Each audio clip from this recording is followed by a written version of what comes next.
So let's talk about how to design a part so it just won't warp when you're 3D printing it. So warp is a very common problem inside of 3D printing because warping occurs with every plastic. When a plastic is heated, it expands slightly, and as it cools, it contracts back down. Now what this leads to, and why warp is such a big problem, is if you're printing something small, it doesn't have a big effect because warp is measured as a percentage. Something will shrink 1%. Now if you're shrinking a 10 millimeters 1%, well that's a tenth of a millimeter. It's not gonna move or change the size of the part very much. But if you're printing something 100 millimeters 1%, that means it wants to shrink a full 1 millimeter. And that creates a lot of tension in the outer surface of the part. So the longer single continuous streak of material you have, the more stress and pressure to warp that part has. That is why parts like this are so darn difficult. This is a simple square plate. It is a little bit thick there. We have 1 millimeter thicknesses all the way around, 1 millimeter thick walls, tops, bottoms, and a 25% infill, which is the standard that we use at Portal, so it's a good baseline.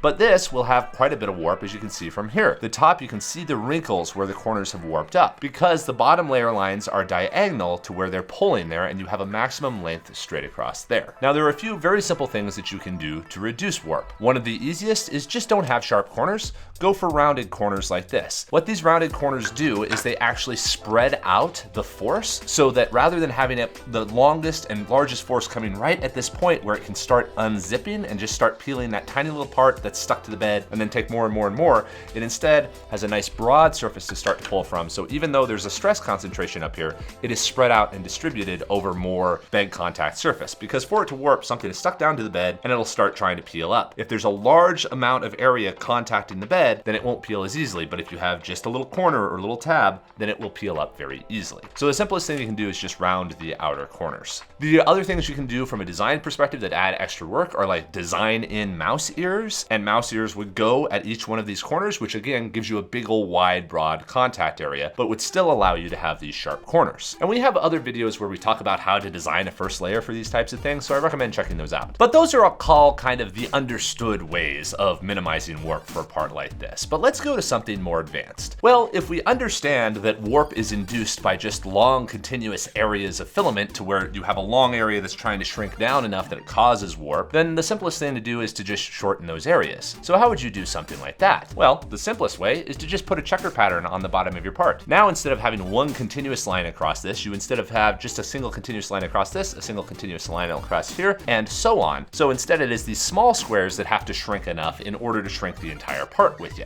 And this can work reasonably well. But the issue with this is that you just increased your complexity of your first layer, and quite frankly, let's admit it, most of us are lazy, so we're probably gonna do it as squares. And these squares still have sharp corners on the bottom of them, so they will still have the potential to warp individually. The way to cut these out is literally to just take it up like a 0.5 millimeter cut into it all. Some people will go deeper, but then you really have the opportunity to warp. But what you can do is cut up like 1 millimeter into the thing, and then take another 0.5 millimeter up from the bottom so that you now have these small cuts in the first layer down here. And what we have done is we've broken up that 1 millimeter thick first layer so that it doesn't have continuous areas of really big shrink. You do still have this first layer, but the first layer is close to the high heat of the bed, it's controlled, it's stuck to the bed. It's the stuff higher up that can really start to pull and start to peel up the piece. As far as the number of these cuts to actually make, it varies. It varies on the size of the part. There's no real true standard to it all. Right now we're spreading them about 1 inch or about 25 millimeters, but you can go less and you can go more depending on what your material is. PLA doesn't tend to have a lot of shrink. We're using matte PLA here, which does tend to have a lot of shrink. So it will depend on what your material is, how you design for it, but to be safe and to be universal, the smaller chunks you can cut it up as, the better, so long as you're not radically increasing the complexity of the part.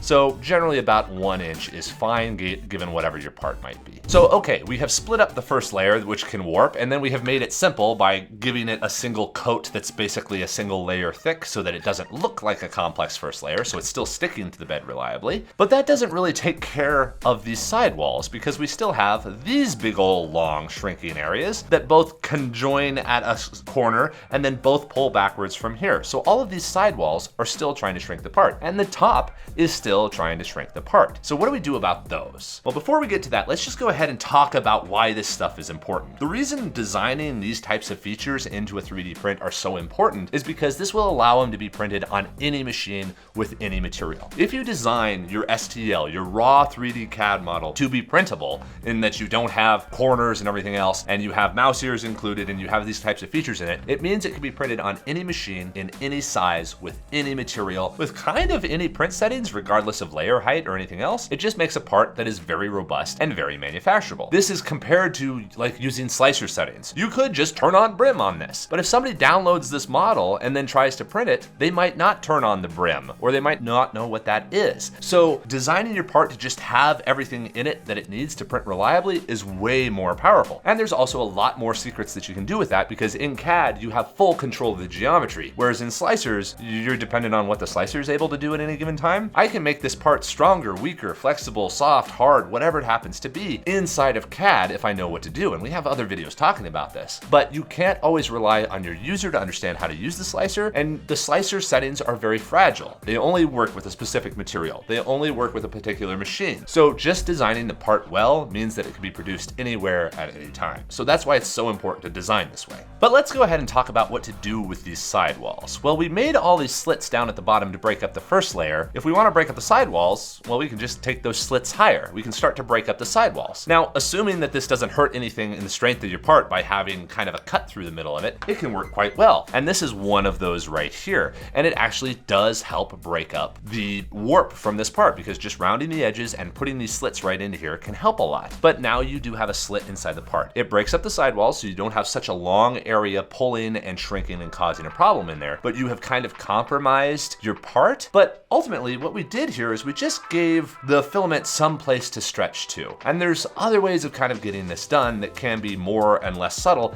and far less structurally damaging than putting a slit through the middle of it. Though this is fine if you're doing like cosmetic pieces. You can instead just go ahead and wrinkle the outer walls. Now, I've done this very chunkily just so that you can see the wrinkle that we're talking about, but these sorts of ripples could be as small as a millimeter or maybe even smaller, because here what we're doing is kind of an inverse sort of a trick. If you have a big old long straight line, it's going to shrink down directly. But if that line is snaky and wrinkles, then as it shrinks down, it kind of straightens itself out, but it has slack to pull from individually. So wrinkling the outside of your part can reduce warp, because now all of the shrink has some place to go rather than simply pulling on this straight corner that has everything concentrated right at that point. This instead is able to kind of pull out the slack inside the wrinkles so that it doesn't actually cause warp. And if you want to be more subtle with it, like you can do it just by like avoiding a straight wall. These are straight walls, super easy. You can wrinkle them up and ripple them a little bit, or you can add just a slight amount of curve to them. And you can see there's sort of an indent cut on this, which didn't fully solve the warp, because you can see from these corners right here, but it does help, because as these walls go down, they're bowed just like this, and as they shrink, they can kind of bow back out like this, which can be very helpful to help reduce warp. So there's a number of different ways of doing this, of basically putting slack into the walls so that they don't warp as much as they want to.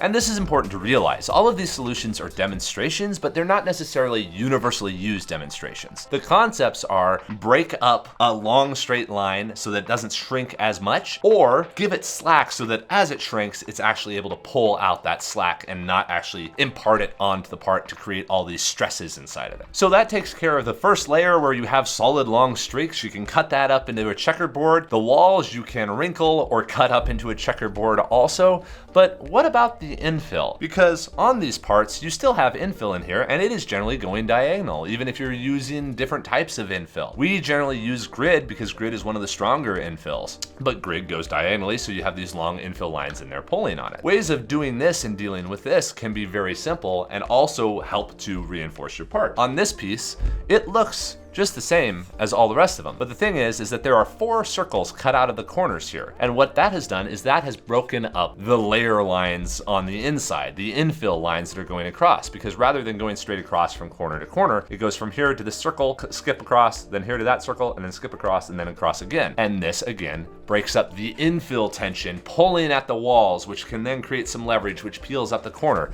breaking up the infill very often can be one of the most useful ways of doing it. Now again, different types of infills have different levels of shrink. For example, gyroid doesn't really pull at it because it's a wrinkled infill on the inside, but you cannot rely on your ultimate user to slice it the way you intend it to be sliced. So if you are dependent on slicer settings for your part to work, your part is not well enough designed yet, because it should be universal. You should be able to use any sort of printer settings and still have the part come out reliable. That is your goal with all of those things. So if you were designing a perfect part, you would use a combination of all of these things. You would checkerboard the first layer so that it's broken up and doesn't have continuous long streaks of flatness inside of there. You would cut out some cavities on the inside to break up infill. They could be something as simple as a slit on the inside of the part in strategic areas so that the infill can't go fully across. And then you can also wrinkle and modify the outer surface. This is why curved parts very often don't shrink as badly as square parts with straight corners. So just simply having that curve or that slack inside of it can help so much. And now you can design a part that can be printed with ABS on an open bed machine and it will still print reliably. So hopefully this gave you some insight as to how the actual mechanism of warp works and what you can do to design your parts so that it just doesn't come about. And as a final word, just make sure you're doing the right things right. Fillet the sharp edges, chamfer the first layer, and make sure that you're not doing anything silly with overhangs and other kind of stuff. And your parts will come out fine. Have a great day, everybody. Thin prints crack, weak parts break. Gotta build them solid, don't make that mistake. Strength comes first, keep it thick, or that flimsy design won't stick. These are the design rules, hear what I'm saying. Follow